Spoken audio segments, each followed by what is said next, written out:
Well, we got the race car in the shop today. Got a couple things done on it. Got this rear spoiler taken off that we're not going to use. I'm going to make my own spoiler for it.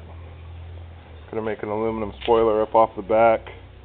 We can go up as high as the back window, but I'm not going to go that high. I'm putting about 10 inches, 12 inches, and make it adjustable so I can adjust my downforce. This quarter panel is going to need a little bit of work. It's got a little bit of an alley right there. I think that's why they quit racing this one. This was Steve's son's race car at one time.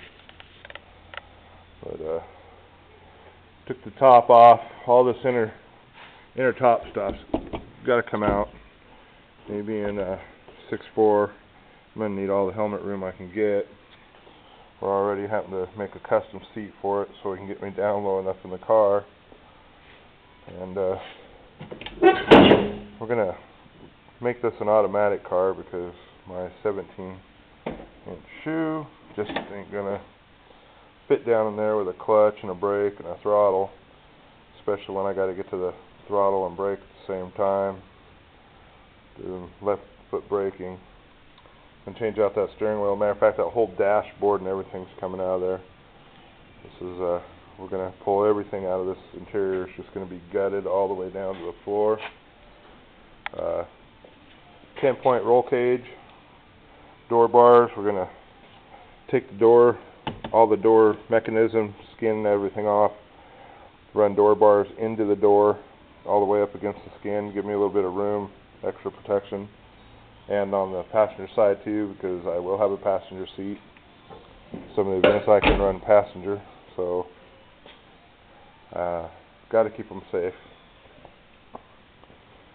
Up here, everything must go. We're taking everything out. I'm going to relocate the master cylinder over about 3 inches towards the fender over here, about where this clutch master cylinder is at now. I'm going to move the power brake booster just till it fits right snug up against here. Not for room for the motor, but basically to get the brake pedal over a little more so I can get my big feet on the pedals and not be hitting the gas and the brake at the same time. All this extra weight and just gobs of junk just got to go. We're going to have enough weight in here with the V8 in here. We're going to add about 75, 80 pounds to this thing with the V8 after this is empty. After this has nothing left in it. So I got to get this thing as light as possible. We're going to take the headlights out. Probably going to I'm talking about making inserts that'll go in here. Headlight and a clear cover. Don't know yet. May just sheet metal those off and put fog lights up under the bumper. Road lights for driving in the rain and at night, because we are planning on doing a couple 24-hour runs and gonna need lights. Anyways, this thing, checked it over real good, has not been wrecked bad enough to worry about. Usually anything with these RX-7s and other unibody cars, anything forward of the strut towers, you're good to go. It doesn't mess with your suspension or anything. Anything back you don't want to do, because the car is a unibody car. It makes it a lot weaker. We're going to take all the glass out of it. I'm going to take these out, try taking this out. I hope I can get me a piece of plexiglass bent to fit in its spot. But these are definitely going to be plexiglass. The windows will be snap-on on this, on the driver and passenger door, so we can remove them when we can, run without windows, snap them on when we can't. Taking all the glass out of this car except for the windshield will take 100 pounds of weight off the car. This thing's pretty straight. It's got a little bit of damage up there on the front fender up underneath. Not a big deal. Nothing a hammer and some Bondo can't take care of. But being a black car, it is a pretty straight car. Don't know what I'm going to do with the wheels yet. Probably start out running these Mazda wheels. They're not as wide as I would like. They're only 6.5 inches wide. Me, I'd prefer to run 8.5. Want to get as much rubber onto the ground as I can. So this is where we're at on the project, just getting started. First thing we're going to do is gut the interior, pull the dash and everything out of it, and then pull all this junk out of it. Once we get all this stuff done, start getting the body sanded down. That'll be Christian's job.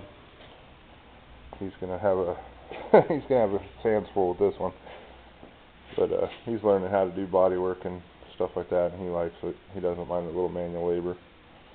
Once we do that, we're going to start pulling the suspension. Now this thing's got racing adjustable struts up front, and we're going to probably use them as long as they're not leaking or anything.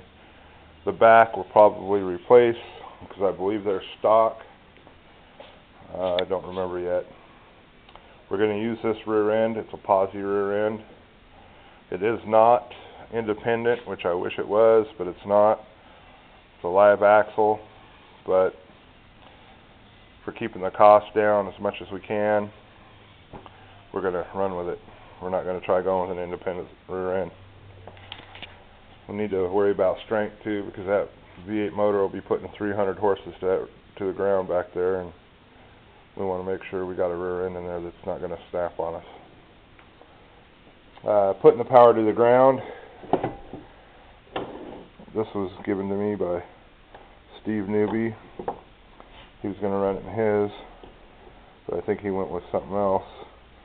This is a kind of like a traction bar setup for an RX-7, and we're going to install it, but we got to figure out first off where our cross member is going to be on our 700R4 transmission. I don't believe we're going to have to do any kind of cutting or anything to the transmission housing there in the floorboard. I know somebody that put a C4 underneath one and had to use a hammer to persuade it a little bit, but didn't have to do any cutting. Back here where the hood latch is, we're going to take this hood latch out. We're going to indent this firewall probably about 6 inches, because the Chevrolet V8's got the distributor in the back. I want plenty of room so the distributor doesn't hit or, anything in case we break a motor mount or something. We're going to use hood pins. We're going to take the hinges and everything off the hood. Hood's going to have 4 hood pins in each corner.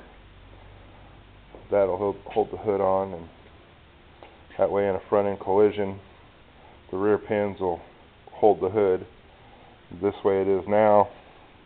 Front end collision, you could pop that latch and that hood could come up and hit the windshield or go through the windshield, which is a no-no. We don't want that. I found a little bit of rust up here. Rust is a common thing in this area, and if you don't know how to fix it, you're in trouble. Fortunately, we know how to fix it. This windshield's got to come out anyways because it's broke, so we're going to get a new windshield for it. And while we got the windshield out, it'll be a good time to get the roll cage and everything else built, and then start building in our new dash. The thing will have windshield wipers because we run in rain or shine, and this last Sunday I got to figure out what it was like running without wipers. It's no fun, trust me. So anyways, that's what we got going so far. Like I said, I just got started. I pulled off that back spoiler, pulled out the sunroof, getting ready to start gutting this interior and filling up my garbage cans, and we'll go from there. I do have one more thing on the steering column. We're going to take the steering column and adapt a removable collar on it so we can pop the wheel off when I get in and out of the thing. Me getting in and out of this thing's kind of funny, but I want to make it to where I can get out of this thing in a hurry and without any complications, just in case something happens, car catches on fire, something like that. I want to be able to get out of it. I want my passenger to be able to get out of it without anything holding them back. We'll be running 5-point harnesses on both sides. So, harnesses they look complicated and they take a few minutes to put on, but one pop of a button and all 5 belts come right loose. You can get out pretty quick. anyways, thanks for watching, and we'll continue to film this as we progress, and hope you're enjoying it.